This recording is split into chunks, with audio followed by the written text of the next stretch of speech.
teman Radio Andika. Perkenalkan, saya Cantika, salah satu tim Radio Andika. Setelah sebelumnya saya cukup bimbang untuk membuat video seperti apa, akhirnya saya memutuskan untuk membuat video dengan konten review buku favorit versi saya, yang mungkin bisa nantinya menjadi list bacaan untuk kalian semua. Nah, buku pertama yang merupakan salah satu buku favorit saya bergenre fiksi, yaitu novel berjudul The Da Vinci Code. The Da Vinci Code ini merupakan buku karya Dan Brown yang terkenal dengan buku bergenre misteri kriminalnya. Seperti buku-buku Dan Brown sebelumnya ya, buku The Da Vinci Code ini masih menceritakan karakter utamanya yaitu Robert Langdon dalam memecahkan kasus-kasus misterinya. The Da Vinci Code ini merupakan novel misteri tentang seorang profesor simbologi dari Harvard, yaitu Robert Langdon, dan seorang kriptolog Prancis bernama Sophie Neveu dalam upaya mereka untuk mengungkap rahasia tersembunyi yang ternyata dapat mengguncang dunia. Nah, ceritanya ini berawal saat Langdon itu tiba di Paris untuk memberikan kuliah umum di Museum Louvre atas undangan dari kurator museum bernama Jacques Chenier. Dan ternyata saat Langdon tiba, ia tuh menemukan bahwa kurator museum itu telah terbunuh. Dan anehnya, kurator ini tuh telah meninggal di tengah Museum Louvre dengan posisi ala Vitruvian Man, khas karya Leonardo da Vinci yang terkenal. Jenazah kurator tersebut ditemukan tanpa busana sambil terlentang di antara sekumpulan kode misterius yang ia buat dengan darahnya sendiri. Nah, sambil memecahkan kasus, Langdon dan Sophie ini harus berhadapan dengan anggota agama rahasia bernama Opus Dei. Nah, The Da Vinci Code ini juga menjadi novel terlaris sepanjang masa yang mengundang diskusi dan juga kontroversi sehingga wajib sekali untuk kalian baca. Nah, buku selanjutnya adalah buku berjudul Berapa Luas Tanah yang Dibutuhkan Manusia, atau dalam bahasa Inggrisnya yaitu How Much Land Does a Man Need, sebuah novel karya Leo Tolstoy, seorang penulis dari Rusia yang diterbitkan pada tahun 1886. Novel ini tuh bercerita tentang seorang petani yang tergila-gila dengan kepemilikan tanah. Nah, cerita ini bermula saat seorang wanita dari kota itu datang ke rumah saudara perempuannya yang berada di desa. Di sana, wanita dari kota itu sering memamerkan kehidupan perkotaannya kepada sang adik.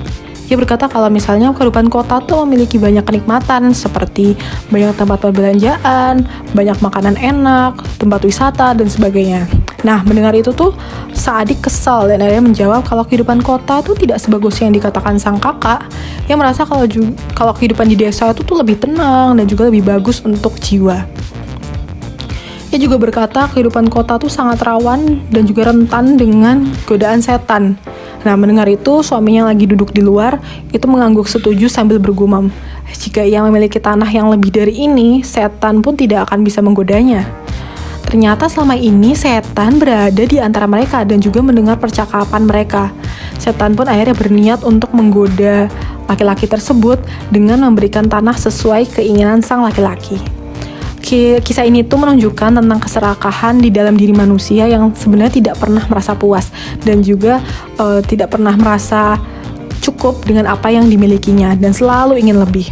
Namun keserakahan ini hanya akan membawa kehancuran dan tidak pernah membawa kebahagiaan sejati dalam kehidupan kita.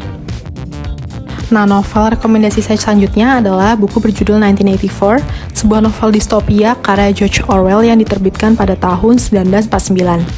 Novel ini tuh menggambarkan sebuah dunia di masa depan yang penuh dengan kontrol pemerintah yang kejam dan juga pengawasan massal.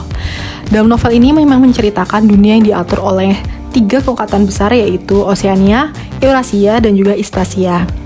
Novel ini menceritakan tokoh utamanya bernama Winston Smith, seorang pekerja birokrasi di Oceania yang merupakan pekerja pemerintah yang sangat taat, yang akhirnya mulai menyadari bahwa pemerintah itu telah memanipulasi sejarah dan menyensor informasi secara berlebihan untuk mengontrol pikiran dan tindakan para warganya. Smith yang mulai merasa tertekan dan juga terkekang oleh kekuasaan pemerintah, mulai mempertanyakan segala sesuatu dan akhirnya bergabung pada gerakan perlawanan bawah tanah yang berusaha untuk menggulingkan pemerintah. Dalam buku 1984 ini, George Orwell memang mau menunjukkan bahaya kontrol pemerintah dan pengawasan yang tidak terbatas yang akhirnya dapat menghancurkan kebebasan individu dan juga mematahkan semangat manusia.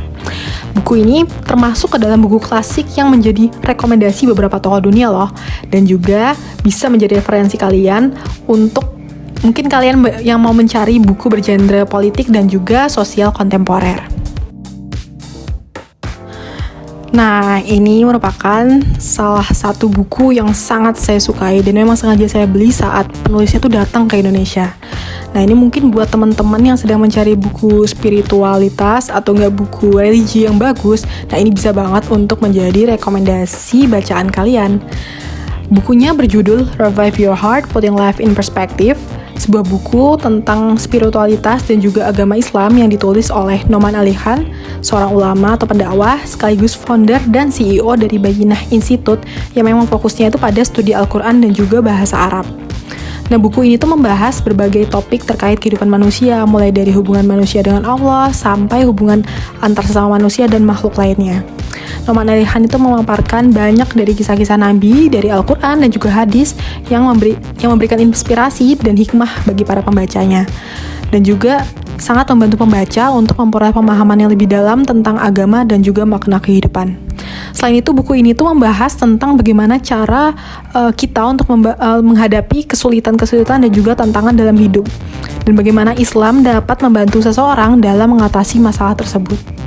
Intinya menurut saya pribadi, Nouman Ali Khan itu sangat berhasil membahas ilmu Al-Quran yang notabene sangat berat ya untuk orang awam dengan cara yang sangat mudah dimengerti dan sangat relate pada kehidupan sehari-hari kita.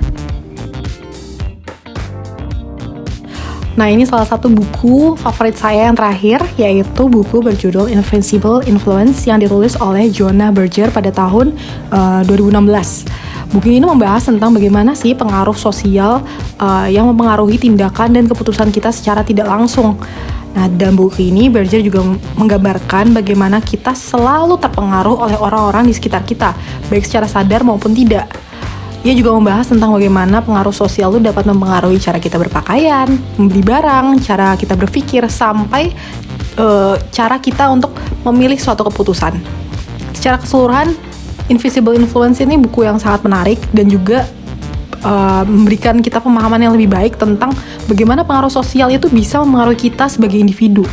Dan juga buku ini juga dapat membantu para pembaca untuk memahami dan memanfaatkan pengaruh sosial itu secara positif dan menghindari pengaruh negatif dalam kehidupan kita sehari-hari. Nah, itu tadi 5 buku favorit saya yang bisa jadi rekomendasi buat list buku bacaan kalian. Semoga bermanfaat.